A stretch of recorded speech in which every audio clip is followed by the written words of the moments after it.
கிறிஸ்துவில் பிரியமானவர்களே, ஆண்டவராக இயேசு கிறிஸ்துவின் நாமத்திலே உங்கள் யாவரையும் வாழ்த்தி ஆசிர்வதிக்கிறேன்.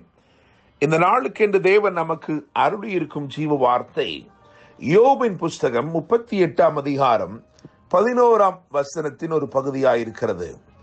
இம்மட்டும் வா, மிஞ்சு வராதே, உன் அலைகளின் பெருமை இங்கே அடங்க கடவது என கேட்கிற தேவனுடைய பிள்ளைகளே, சர்வ வல்லமையுள்ள தேவன் சமுத்திர எல்லையை வட்டணிக்கையில் அதற்கென்று பிரமாணத்தை ஏற்படுத்துவதை குறிக்கும்படி 8 வசனத்தில் இருந்து 11 வசனம் வரைக்கும் உள்ள வசனங்கள் முறையே எழுதப்பட்டிருக்கிறது. அதை அது விளக்குகிறது.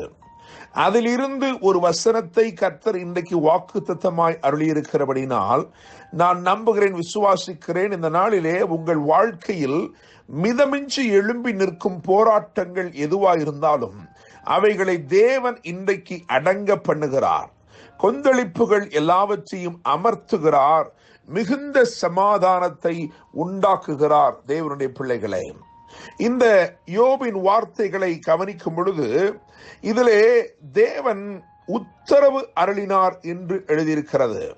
அதுவரைக்கும் அவனுக்கு அவனுடைய சிநேகிதர்கள் உத்தரவு சொன்னார்கள். அவனுடைய சிநேகிதர்கள் மறுமொழி கொடுத்தார்கள். அவைகள் ஒன்றும் அவனுக்கு கை கொடுக்கவில்லை.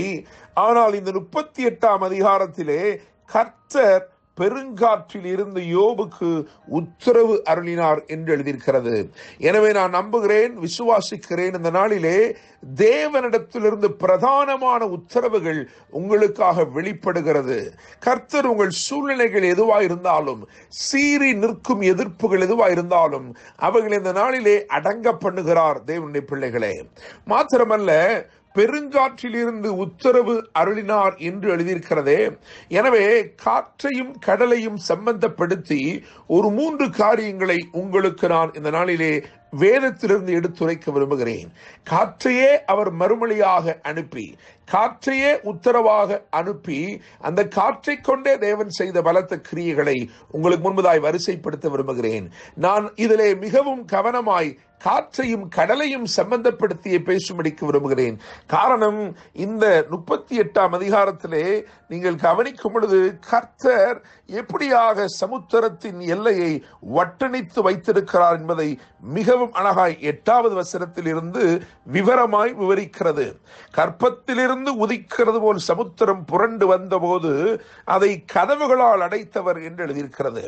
மேகத்தை அதற்கு வஸ்திரமாகவும் இருளை அதற்கு புடவையாகவும் நான் உடுத்தின போதும் நான் அதற்கு எல்லையை குறித்து அதற்கு தாழ்பால்களையும் கதவுகளையும் போட்டு, இம்மட்டும் வா, மிஞ்சி வராதே, உன் அலைகளின் பெருமை இங்கே அடங்க கடவது என்று நான் சொல்லுகிற போதும் நீ எங்கே இருந்தாய் என்று எழுதியிருக்கிறது.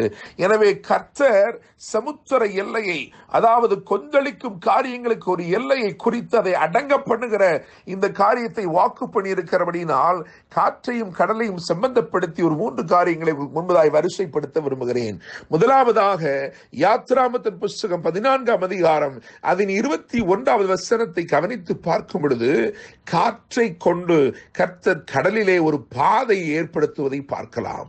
ஒரு பெரிய பாதையை பெருங்காற்றை கொண்டு தேவன் ஏற்படுத்துகிறார். நான் நம்புகிறேன், விசுவாசிக்கிறேன், இந்த நாளிலே தேவன் உங்கள் வாழ்க்கையிலே ராஜரீக பாதைகளை நிச்சயமாய் தேவன் திறக்க போகிறார். நெருக்கம் நெருங்காதபடிக்கு இஸ்ரவேலருக்கு ஒரு விசால பாதையை தேவன் ஏற்படுத்தி சமுத்திரத்தை ஒதுங்கும்படி செய்தார் என்று எழுதியிருக்கிறது. எனவே நான் நம்புகிறேன், இந்த நாளிலே தேவன் தமது காற்றை கொண்டு கடலிலே ஒரு பாதையை ஏற்படுத்தினது போல உங்களுக்கு நீங்கள் அறிந்திராத இடத்திலே, தெரிந்திராத விதத்திலே ஒரு பாதையை தேவன் ஏற்படுத்த உண்மையுள்ளவராய் இருக்கிறார். இரண்டாவதாக என்னாகமத்தின் புஸ்தகம் 11 அதிகாரம் 31 வசனத்தை கவனிக்கும் பொழுது அங்கே காற்றினாலே காடைகளை கொண்டு வருகிறார். இஸ்ரவேலுக்கு இறைச்சி கொடுப்பேன் என்று வாக்குப்படினவர் அவர்களுக்கு புதிதாக காடைகளை பிறப்பிக்கும்படிக்கு சமுத்திரத்தில் இருந்து, அதாவது ஜலத்திலிருந்து பறவைகளை உண்டாக்கினவர் சமுத்திரத்திலிருந்து புதிய காடைகளை பிறப்பிக்க செய்து அந்த திரட்சியை தம்முடைய காற்றினாலே சுமந்து கொண்டு வந்து பாளையமெங்கிலும் அவைகள் வந்து கிடக்கும்படி தேவன் செய்தார். எனவே நான் நம்புகிறேன், விசுவாசிக்கிறேன், காற்றினாலே கடலிலே பாதையை திறந்தவர், காற்றினாலே காடைகளை கொண்டு உங்கள் தேவைகளை சந்திக்கிறார். எனவே நிச்சயமாய் இந்த தேவன் பாதை காட்டுகிற தேவன் மாத்திரமல்ல, உங்களுக்குரிய எல்லாவற்றையும் பார்த்து கொள்ளுகிற தேவனாகவும் இருக்கிறார். மூன்றாவதாக அப்போஸ்தலர் 27:40 கவனிக்கும் பொழுது அங்கே கரை சேர்க்கும் ஒரு காற்றை பார்க்கிறோம். கடலிலே 14 இரவுகளாக அவர்கள் தத்தளித்துக் கொண்டிருக்கிறார்கள், செய்வதறியாது திகைத்துக் கொண்டிருக்கிறார்கள். தப்பி பிழைப்போம் என்ற நம்பிக்கை அற்றுப்போயிற்று என்று எழுதியிருக்கிறது. அப்படிப்பட்ட சூழ்நிலையிலே தத்தளித்துக் கொண்டிருந்த அவர்களை அருமையாக கரை சேர்க்கும்படிக்கு கர்த்தர் தம்முடைய காற்றை பயன்படுத்தினார்.